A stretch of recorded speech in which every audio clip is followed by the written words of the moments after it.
2월 29일 수요일 오늘의 주요 뉴스입니다. 장 초반 혼조세로 출발한 뉴욕 증시가 일제히 상승세로 장을 마감했습니다.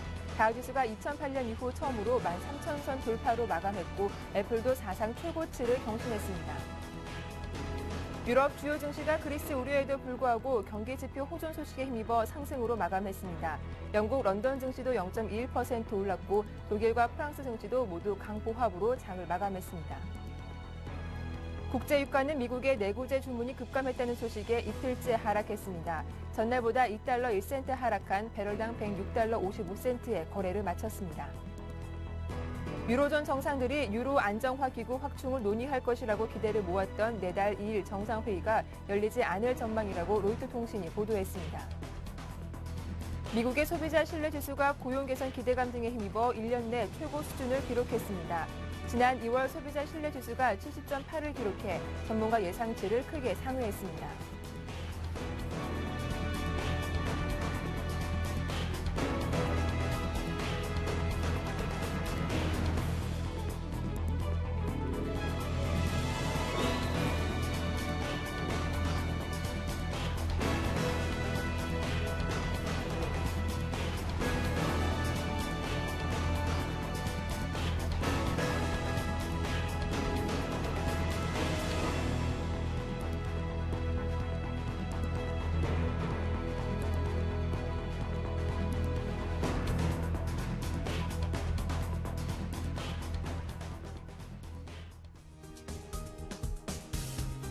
안녕하세요. 굿모닝 대박 예감 박미라입니다.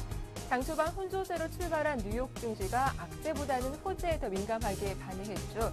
다우지수가 2008년 이후 처음으로 종가상 13,000선을 넘으면서 마감을 했는데요. 또 뉴욕 증시에서 시가총액 규모가 가장 큰 애플이 사상 최고치를 경신하며 주당 530달러를 넘어서기도 했습니다. 지표들도 상당히 많이 발표됐었는데요. 호재도 있었고 사실상 좋지 못했던 지표들도 있었습니다. 그럴 때도 이렇게 시장이 강하게 오른 거 보면은 시장에 대한 힘이 그만큼 강하다는 걸 알 수 있지 않을까 싶기도 합니다. 자, 2월의 마지막 장이죠. 오늘 글로벌 이슈들 어떤 것들이 있었는지 지금부터 자세하게 분석을 해보겠습니다. 글로벌 핫이슈 오늘 순서는 인백스 투자자문의 이현민 본부장과 함께하겠습니다. 안녕하세요. 네, 안녕하십니까. 네, 장 초반에는 내구재 주문이 3년 내 크게 감소했다는 소식에 다우지수와 또 주요 지수가 냉탕과 온탕 오고 가면서 혼조세를 보였습니다.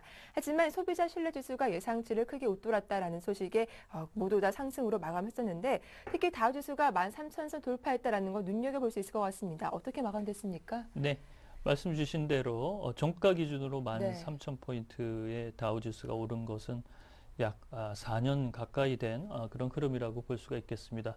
오늘 앵커께서 지적하신 대로 경제지표에 혼재가 좀 있긴 했지만 비교적 좋은 부분에 반응이 좀 나타났다라고 볼 수가 있겠고요. 또한 유럽 쪽에서 현재 ECB가 준비 중인 추가적인 3년 만기 대출 프로그램 이런 쪽에 현재 기대감이 좀 녹아 있다라고 볼 수가 있겠습니다. 다우지수는 0.18% 상승한 13,005포인트로 장을 마감했습니다. 지난주에 장중 13,005포인트를 한번 터치를 했었는데요. 종가 기준으로는 2008년 5월 이후에 13,000포인트에 현재 등장한 내용입니다. 나스닥 지수도 0.69% 상승한 2,986에 장을 마감했고요. S&P 500 지수도 0.34% 상승한 1,372로 장을 마쳤습니다. 미국의 2월 소비자 신뢰지수가 호조세를 나타낸 부분이 시장의 경제 지표로서는 든든한 버팀목이 됐다라고 볼 수가 있겠습니다. 종목별로 조금 더 살펴드리면 애플이 530달러를 넘어서면서 1.84% 상승했습니다. 나스닥의 분위기를 주도했던 그런 흐름이라고 볼 수가 있겠고요. 존슨앤존슨도 1.13% 상승세로 마감을 했고요. 마이크론 테크놀로지도 3.74% 올랐습니다. 실적 호조와 관련된 내용 소식 이런 쪽에서 프라이스닷컴도 6.97% 비교적 큰 폭으로 상승을 했고요. 반면에 학교 법인인 아폴로는 입학생이 감소할 수 있다라는 우려가 더해지면서 오늘 큰 폭으로 내렸습니다. 장중 낙폭이 17% 넘어가는 부분도 있었는데요. 종가 기준으로는 16.26% 하락했습니다. 네, 이렇게 뉴욕 증시를 상승으로 이끌었던 호재들 좀 자세하게 분석을 해보겠습니다. 먼저 이탈리아 국채가 안정적으로 입찰에 성공을 하면서 시장에 좀 불안감을 잠재워주는 역할을 하기도 했는데요. 또 무엇보다 간밤 뉴욕 증시는 심리가 시장을 이끌었다라고 볼 수 있을 것 같습니다. 2월 소비자 신뢰지수가 예상치를 정말 크게 웃돌았더라고요. 좀 자세하게 소개해 주시죠. 네네. 미국의 2월 소비자 신뢰 지수가 네. 예상치보다는 상당히 좋은 수치가 나왔습니다. 그래서 현재 시장의 기대감만큼은 상당히 투자자들이 네. 자신감을 좀 보인다라고 볼 수가 있겠는데요. 2월 소비자 신뢰 지수가 70.8로 결과치가 나왔습니다. 예상치가 63 정도였는데요. 이보다 상당히 좋은 현재 결과 수치가 나왔다는 점이 특징이라고 보겠고요. 고용 불안이 점진적으로 개선되고 있다는 점도 이른바 이 소비자 신뢰 지수에 들어간 이런 그 내용으로서 점수를 좀 많이 받았다라고 볼 수가 있겠습니다. 구직에 대한 불안감도 조금 덜어들었는데요. 지난달에 구직 불안 요소가 43.3 정도를 나타냈는데 2월 수치에서는 38.7 정도로 상당폭 떨어졌습니다. 경기 도냉 지수도 45로 지난달에 38.8보다도 현재 좋은 수치가 나타나고 있습니다. 따라서 향후 경기 전망에 대해서는 투자가들이 현재 좀 좋은 추세로 보려는 그런 의식이 좀 강하다라고 볼 수가 있겠고요. 다만 현재 시장의 복병으로 남아있는 것은 유가가 좀 불안하다는 추세, 이런 점이 소비자 신뢰 지수의 향후 변동 요인으로 작용할 수 있는 부분이라고 볼 수가 있겠습니다. 네, 이렇게 시장에 대한 기대감은 상당하다는 걸 확인할 수 있었는데요. 그런데 미국의 내구재 주문이 또 예상외로 부진한 모습을 보였다죠. 네, 내구재 주문은 예상치보다는 좀 저조한 수치가 네. 나왔습니다. 1월 내구재 주문이 4% 현재 떨어진 것으로 결과치가 나왔는데요. 예상치는 마이너스 1% 정도를 상정을 했는데 이보다는 조금 더 떨어진 수치가 나왔습니다. 작년 12월 수치 내구재 주문은 3.2%가 증가한 수치로 나와서 1월 수치는 다소 현재 조금 실망스러운 부분인데요. 그러나 속을 들여다보면 그다지 그 실망한 부분은 아니라고 볼 수가 있겠습니다. 왜냐하면 작년 말로 연말 세금 혜택을 받으려는 이런 그 소비자들의 내구재 주문이 일시적으로 좀 몰렸다는 추세가 자동차나 항공기 주문이 좀 급격히 12월 달에 올라갔고 비수기인 1월에는 이런 부분이 좀 줄어들면서 주문이 줄어든 수치가 내구재 주문이 좀 더 악화된 수치로 현재 해석이 되고 있는데요. 상대적으로 1월 수치가 저조하겠지만 1월을 지나면서 2월과 3월에는 이런 내구재 주문도 조금 그 안 좋은 부분에서 좀 나아질 수 있다라는 기대감이 시장에 좀 녹아 있다라고 볼 수가 있겠습니다. 네, 또 이날 미국 주택 관련된 지표도 발표되기도 했었었죠. 미국의 20대 주요 대도시 집값이 예상치를 좀 부합했지만 하락세를 이어가고 있다라고 나왔는데 어떻게 발표가 됐습니까? 네, 하루 걸러서 나오는 이 주택 네, 관련 지표는 여전히 좀 그 혼조세를 그러니까 이른바 냉탕을 갔다가 온탕을 네, 왔다 갔다 하는 그런 흐름으로 나타나고 있습니다. 12월 케이스 실러 주택가격 지수는 20대 대도시 가격의 내용들을 주로 현재 표본 조사로 삼고 있는데요. 0.5% 하락한 것으로 예상치에 부합한 수치가 나왔습니다. 11월에는 0.7%가 하락이 됐었는데요. 이 수치보다는 하락세는 좀 줄어들었지만 기조적으로 현재 하락세에서 턴어라운드 하지 못하는 부분이 좀 불만이라고 볼 수가 있겠습니다. 작년 동월 대비해서는 약 4%가 현재 낮아진 수치로 나왔고요. 현재 주택 가격이 하락한 수치는 20대 대도시 중에서 18개 도시가 떨어진 것으로 나타났습니다. 애틀란타와 시카고, 디트로이트 등이 현재 이 부분에 가장 낙폭이 큰 도시로 현재 남아 있는데요.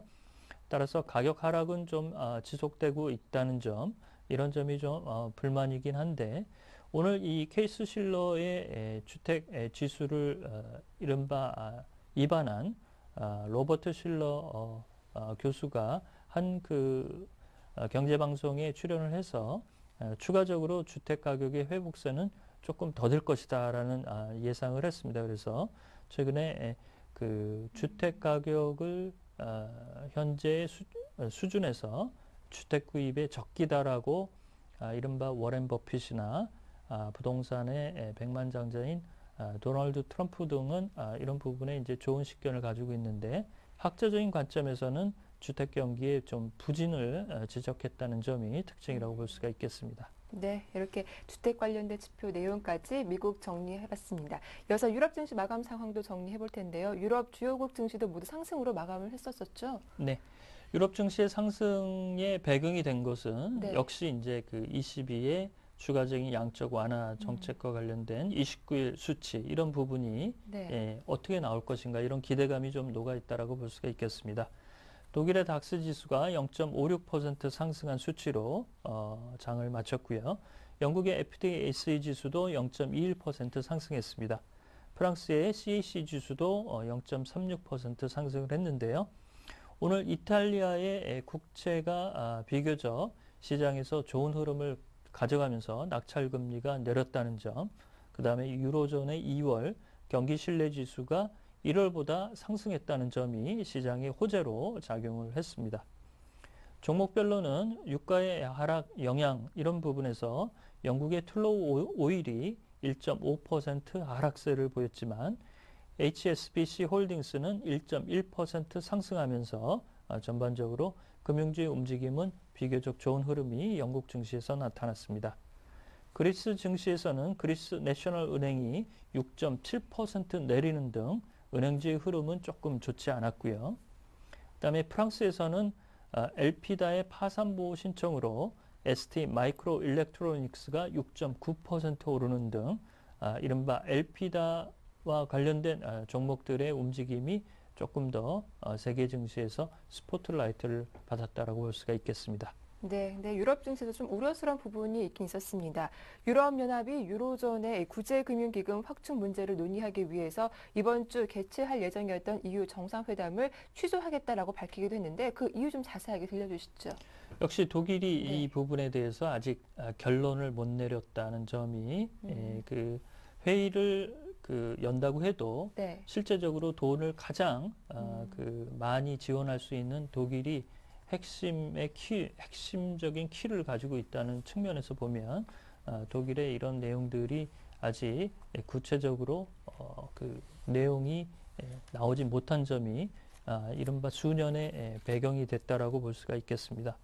역시 이제 독일의 쇼이블레 장관은 현재 27일 지난 그리스의 2차 구제금융이 의회를 통과한 이후 추가적으로 이렇게 이른바 EFSF와 ESM의 추가적인 기금 확충 문제를 바로 논의하기에는 시기적으로 좀 적절치 않다라고 얘기를 하면서 조금 더 시간을 좀 늦추는 방향이 좋지 않겠느냐라고 얘기를 하고 있습니다. 현재 IMF도 이 유럽재정안정기금과 유로화 안정기구의 추가적인 기금 확충에 대해서 요구를 상당히 하고 있고요. 또한 G20 회담에서도 유로존 국가들이 방화벽을 쌓을 것을 상당히 요구하고 있다는 점, 이런 점이 독일의 입장에서는 이른바 이런 기금의 확충에 조금 더 신경을 좀 써야 되는 부분이 아닌가라고 보겠는데요. 따라서 독일은 현재 그리스 2차 구제금융과 관련된 내용이 투자자나 일부 이제 그 독일의 현재의 조금 좋지 않은 이런 흐름, 여론을 조금 더 무마하는 시간을 조금 벌기 위한 그런 부분이 아닐까라고 볼 수가 있겠습니다. 네, 이렇게 독일의 반대로 EU 정상회담이 좀 연기가 됐다라고 말씀해 주셨는데 그렇다면 앞으로 좀 기금 확충과 관련된 전망은 어떻게 보십니까? 현재 원론적으로는 EFSF, 유럽재정안정기금의 추가적인 충원은 독일의 입장에서는 좀 반대하는 입장이고요. 유로 안정기금의 재원 충원 문제는 여전히 약간은 불확실성이 남아 있습니다. 그렇지만 원론적으로는 증액과 관련된 쪽에서는 합의를 이끌어낼 수 있는 부분이 아직은 좀 남아 있다는 측면에서 기대를 너무 뭐 실망감을 현재 가질 필요는 없다라고 볼 수가 있겠고요.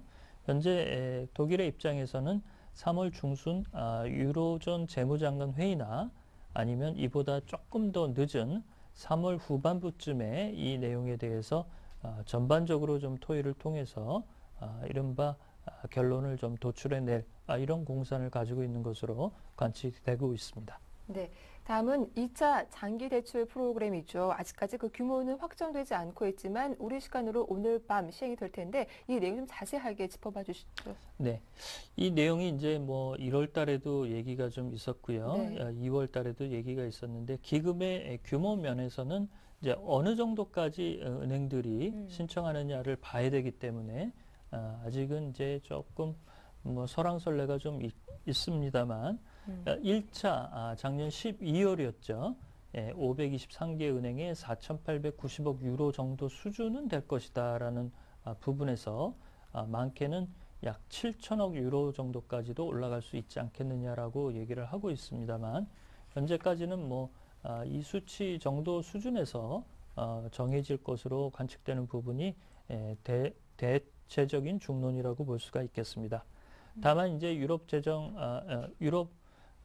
유럽은행이 현재 가지고 있는 3차 그 LTRO 프로그램에 대해서는 상정을 하고 있지 않다는 점, 이런 점에서 일부 참여하지 않은 1차 때 참여하지 않은 영국의 민간은행들이 이번에 좀 참여하지 않을까라는 부분이 추가적인 이 입찰 규모가 조금 더 늘어날 수 있는 가능성은 여전히 조금 남아있다라고 볼 수가 있겠습니다.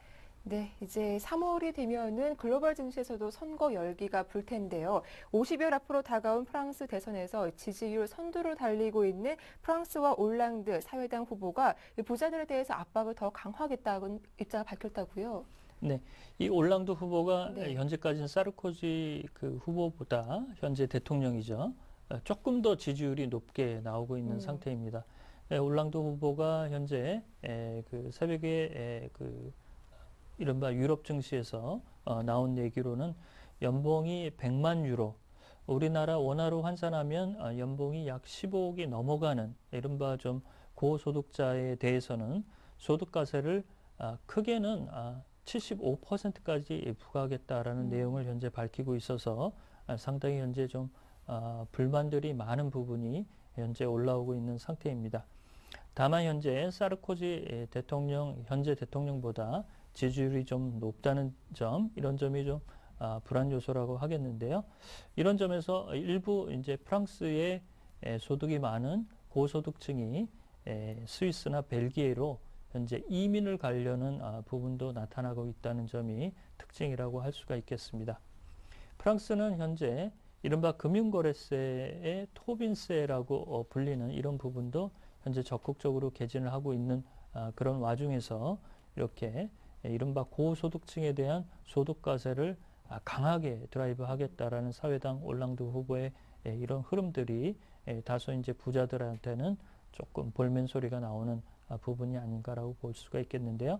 4월 22일 날 올랑드 후보가 대통령이 당선이 되게 된다면 부자들이 가장 고민이 좀 많을 거라고 볼 수가 있겠습니다. 네, 말씀 잘 들었습니다. 이어서 상품 시장 마감 상황도 정리해 볼 텐데요. 국제 유가가 이틀째 좀 하락세를 보였습니다. 반면 금값은 소폭 올랐던데 어떻게 마감됐는지 정리해 주시죠. 네, 유가는 최근에 상승세가 다소 조금 쉬어가는 네. 그런 흐름입니다. 역시 2차 현재 ECB가 가져가려고 하고 있는 LTRO 프로그램에 대한 이런 안정세, 이런 점이 유가를 조금 하락시키는 영향도 현재 작용을 했는데요.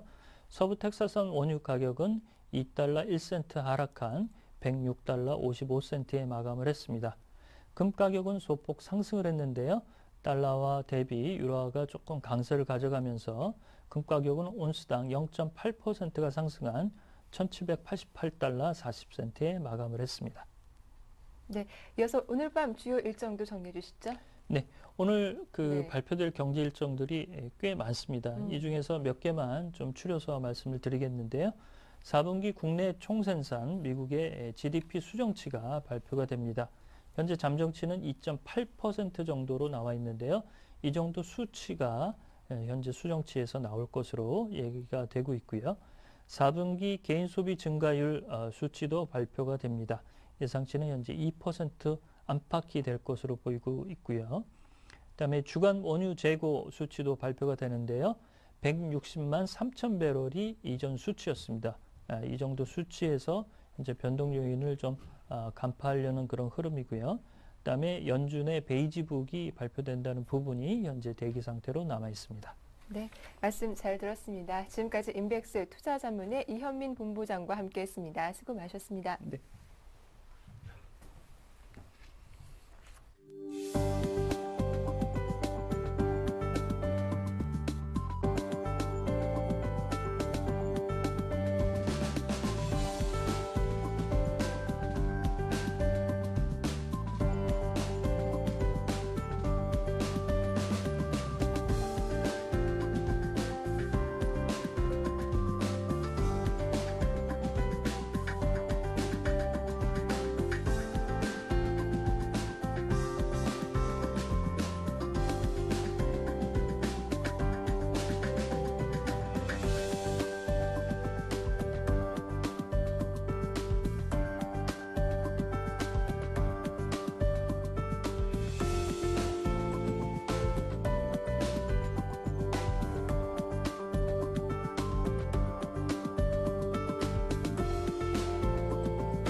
네, 오늘자 국내 증시 전망 자세하게 들어보겠습니다. 신한 PWM 압구정센터의 박재민 PB팀장과 전화로 만나보겠습니다. 안녕하세요. 예, 안녕하세요. 박재민입니다.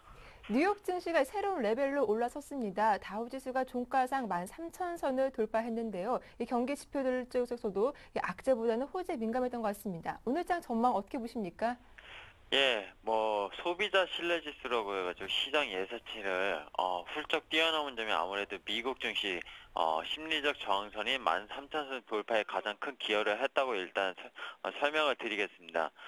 국내 증시 사실 어저께 보시면은 8 연속 거래일 동안 순매도하던 기관이 모처럼 순매수 해준 영향이 시장을 2,000선을 탈환하는데 영향을 주었다. 이렇게 좀 보시는 게 맞겠는데요. 과연 그러면 그 기관 효과가 좀 어느 정도 계속 이제 외국인의 유동성이 약해진 이 시장 속에서 계속 나올 것인지 아니면 단순 2월 말 월말 윈도우 드레싱 효과인지는 오늘 중요한 좀 자리라고 일단 생각이 들고요. 오늘 그리고 내일은 휴장이죠. 그리고 3월 2일 해가지고 월말 윈도우 드레싱가 아니면은 기간의 매수세가 이제 앞으로 들어오는 것인가 이게 지금 시장을 이제 방향성을 좀 더 잡는데 가장 중요한 포인트가 아닌가 일단 생각이 들고 있습니다. 네, 일단 기관의 매수가 어제 시장을 이끌어줬는데 추가적으로 매수가 들어올지는 이제 오늘장이 중요하다라고 말씀해 주셨는데 저희 또 우리 국내 증시는 내일 휴장도 앞두고 있지 않습니까? 좀 어떤 대응 전략이 필요할까요? 예, 가장 어제 사실 포커스가 좀 됐던 뉴스가 이제 LP다가 결국엔 법정 관리 신청을 네. 했다. 그래가지고 국내 IT 업종 중에 특히 반도체 관련 업종이 상대적 반사 이익을 얻겠다.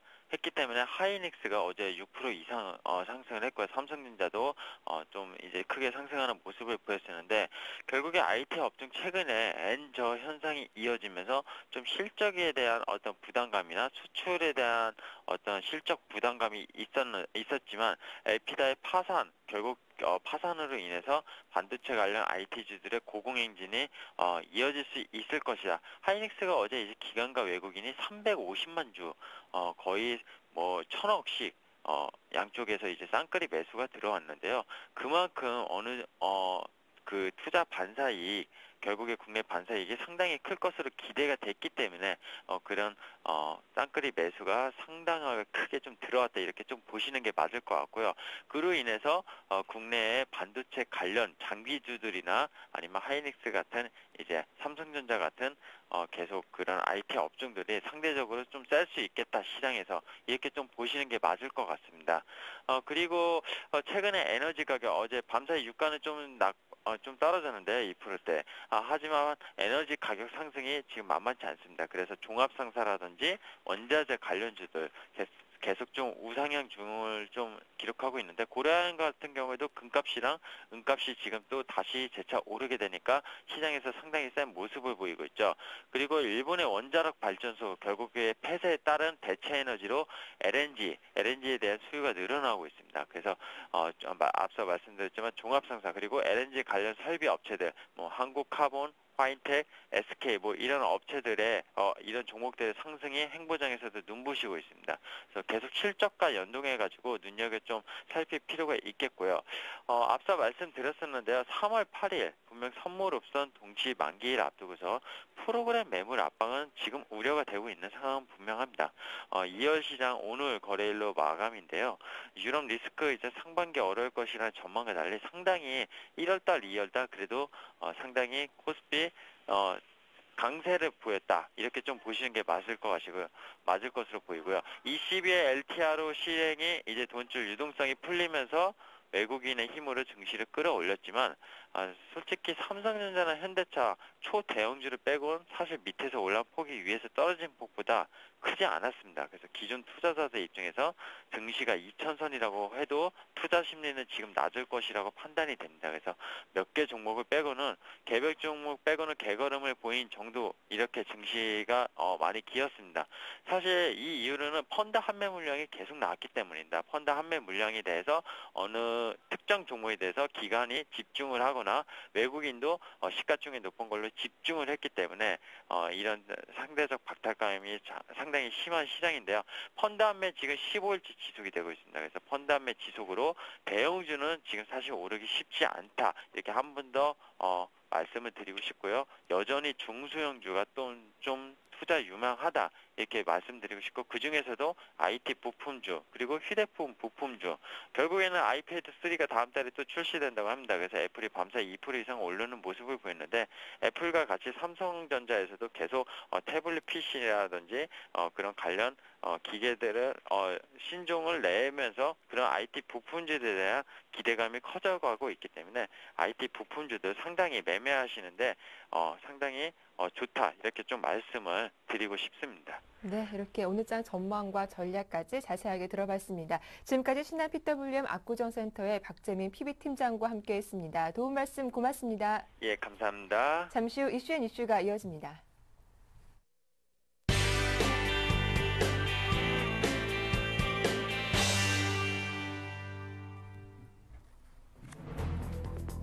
연일 사상 최고치 경신 행진을 벌이고 있는 전국 주유소 휘발유 가격이 리터당 2,000원을 처음으로 넘어섰습니다. 이에 대해 이명박 대통령은 강도 높게 질책하며 물가 관리를 다시 한번 강조했습니다.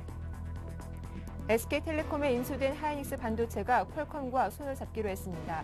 구체적인 방안은 논의되지 않았지만 하이닉스와 퀄컴의 협력이 성사되면 시너지 효과가 클 것으로 예상되고 있습니다. 한미 FTA 수혜주로 꼽히는 미국산 와인이 벌써부터 FTA 효과를 실감하고 있습니다. 와인 관세 즉시 철폐로 인해 미국 와인에 대한 기대감이 높아진 게 이유입니다. 유럽 재정 위기로 한국 경제 버팀목의 수출이 부진에 빠지면서 1월 경상수지가 2년여 만에 적자로 돌아왔습니다. 유럽발 위기로 1월 상품 수지가 전달 27억 달러 흑자에서 14억 2천만 달러 적자로 돌아섰습니다. 네, 이슈 오늘 순서는 서울경제신문 생활산업부의 조성진 기자와 함께하겠습니다. 안녕하세요. 네, 안녕하세요. 네, 첫 소식입니다. 전국 주유소 휘발유 값이 리터당 2,000원 넘어서 서민들의 심리적 부담이 커지고 있습니다. 이에 대해서 이명박 대통령이 좀 기름값 문제를 놓고 강도 높게 질책을 했다죠. 네, 그렇습니다. 이명박 대통령은 28일 열린 청와대 국무회의에서 치솟는 기름값을 정부가 방관하는 듯한 인상을 준다며 그 담당 부처인 기획재정부와 지식경제부를 강도 높게 질책했습니다. 이 대통령은 기름값이 주유소마다 2,000원을 너무 부담이 크다면서 이같이 말했습니다.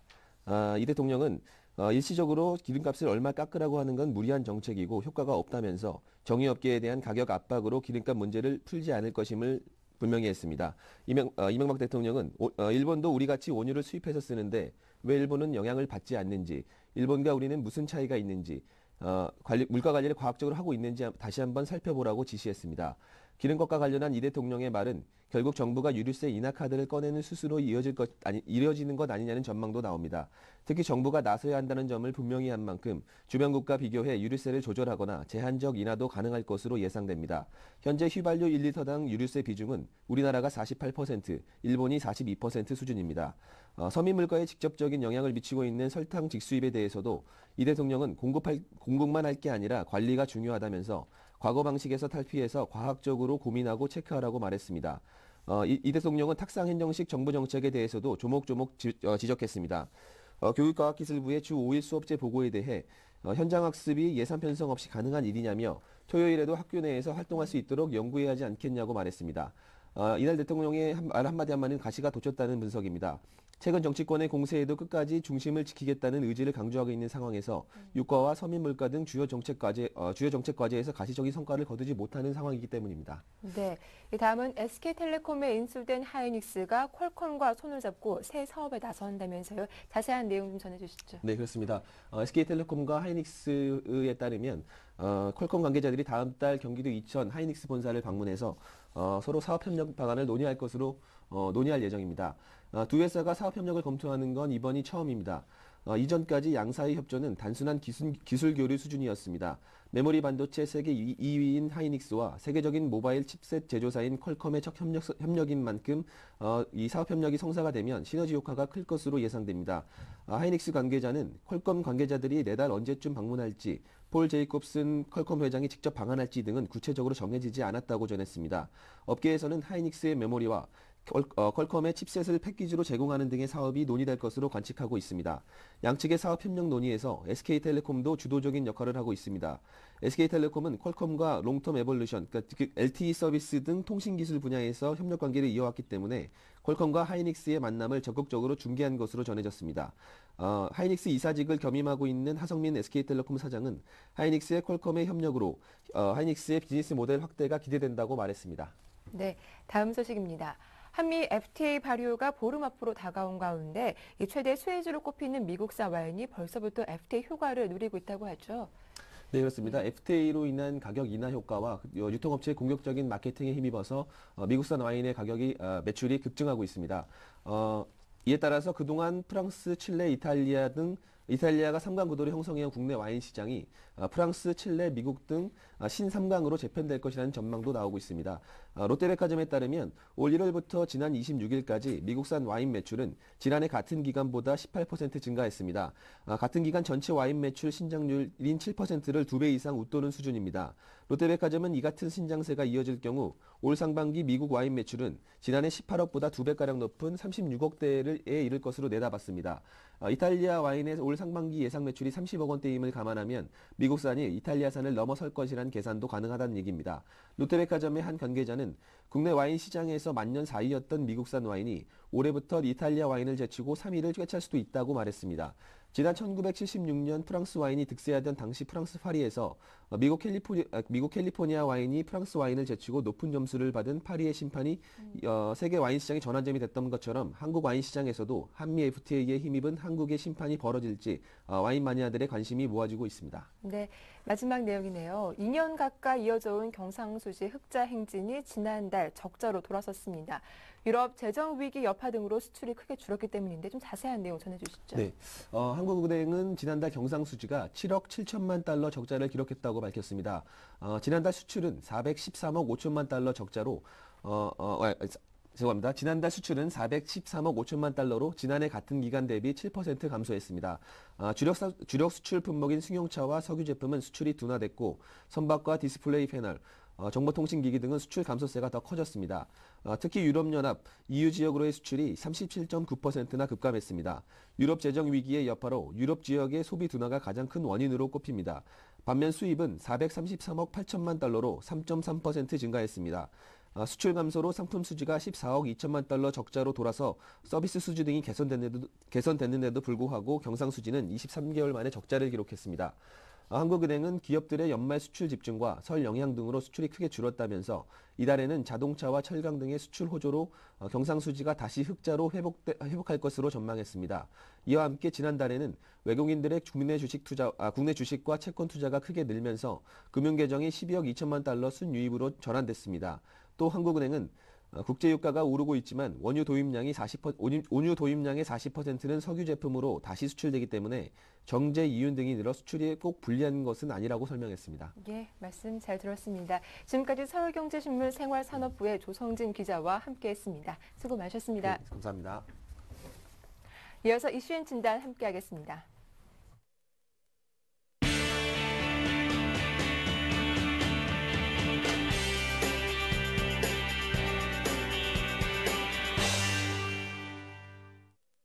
네, 오늘장 전략 세워보는 이슈앤 진단 시작하겠습니다. 오늘 순서는 교보증권 양평동 지점의 오기철 차장과 함께합니다. 안녕하세요. 네, 안녕하세요. 예, 먼저 전일시장 정리부터 해봐야겠죠. 어제 코스피 지수가 다시금 2,000선을 회복했습니다. 이번에는 외국인의 힘이 아니라 기관의 힘으로 2,000선까지 올라왔는데 자세한 마감 상황 정리해 주시죠. 네, 어제는 뭐 하루 종일 네. LP다 관련된 소식으로 시장이 좀 도배가 됐습니다. LP다로 시작해서 LP다로 마감이 됐는데요. 네. 어제 이제 외국인들은 일단은 소폭 매도가 나왔고요. 말씀하신 대로 기관이 한 10거래일 만에 매수로 돌아서면서 지수 상승을 견인을 했습니다. 어제 이제 기관들이 운수장비와 전기전자 업종, 특히 이제 하이닉스와 삼성전자 등 일단은 뭐 IT 쪽으로 일단 집중적으로 매수가 들어오면서 지수의 상승을 좀 견인한 모습이었었는데요.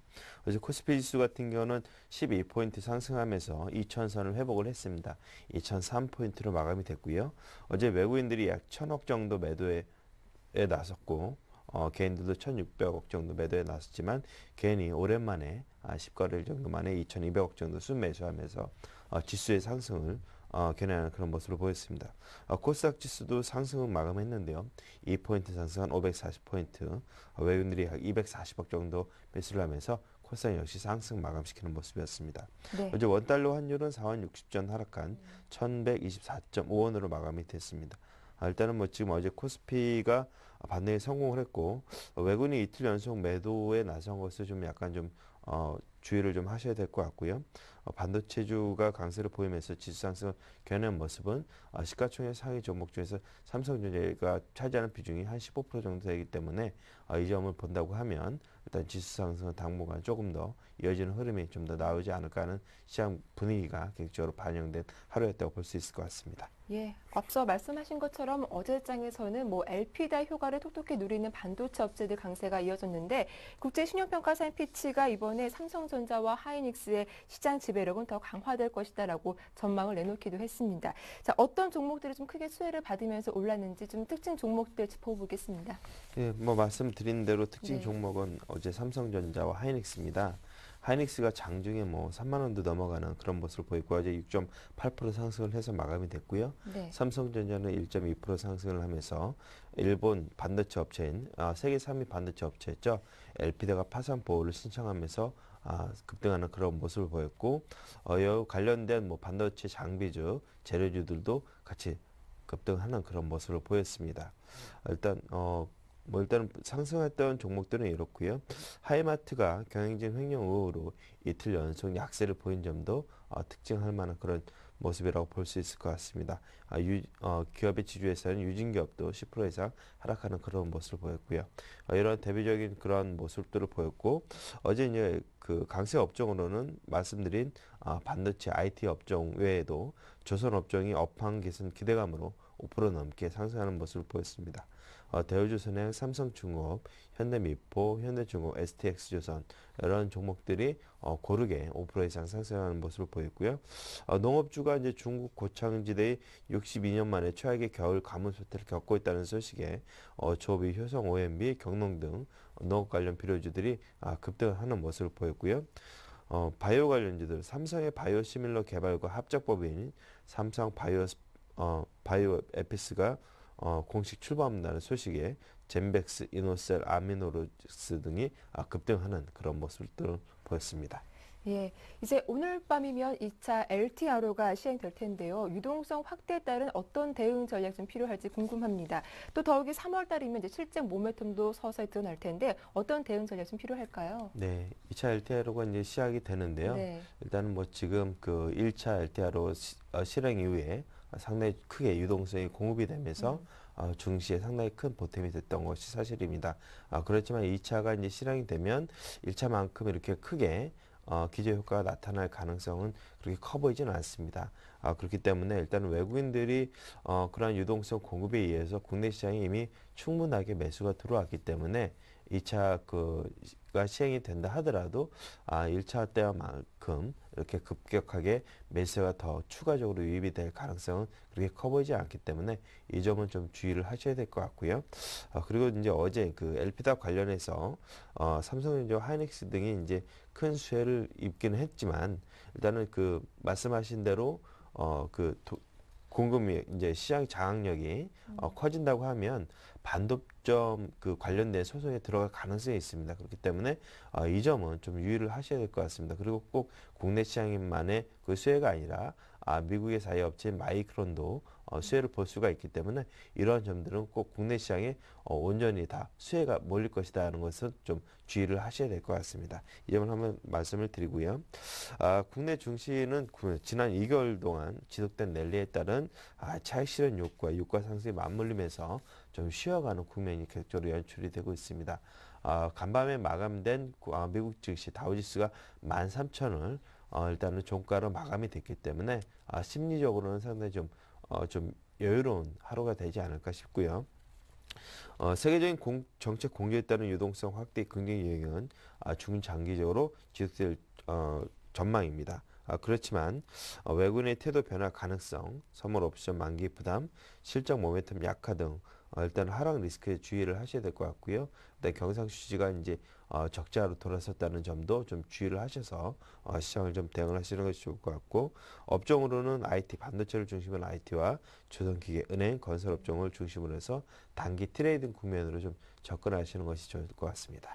예, LP다의 반사액이 국내 증시에는 좀 온전히 미치지는 않을 것이다라는 점 좀 주의하면서 살펴봐야겠다라는 의견까지 전해주셨습니다. 자, 이어서 오늘 좀 살펴볼 만한 업종별 테마가 있다면 어떤 테마일까요?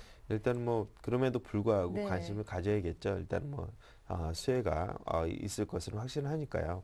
그렇기 때문에 반도체 관련주 쪽에서 비메모리를 담당하고 있는 종목군들로 좀 한번 뽑아봤습니다. 2분기 삼성전자의 비메모리 투자 확대에 따른 수혜가 좀 예상이 되고요. LPD 파산 신청에 따른 디램 패키지 물량 확대에 대한 기대감으로 이 관련된 회사들인 STS 반도체, 시그네틱스, 하나마이크론, ITS 등이 있습니다. 이 중에 오늘 STS 반도체에 대해서 좀 설명을 드리고자 하는데요. STS 반도체는 디램, 낸드 등 반도체 패키징 물량 증가로 성장세가 지속될 것으로 예상이 되고 있고요. 삼성전자 SSD 모듈 패키징 독점 공급에 따른 수혜가 기대가 되고 있습니다. 2012년은 반도체 업황 개선과 함께 신공장 가동으로 일단은 좀 성장이 빠르게 기대가 되고 있는데요. 신공장은 2012년 올해 8월에 가동할 것으로 예상이 되고 있습니다. 또한 해외 법인이 풀 가동을 하면서 외형 성장과 함께 양호한 수익이 전망되고 있는데요.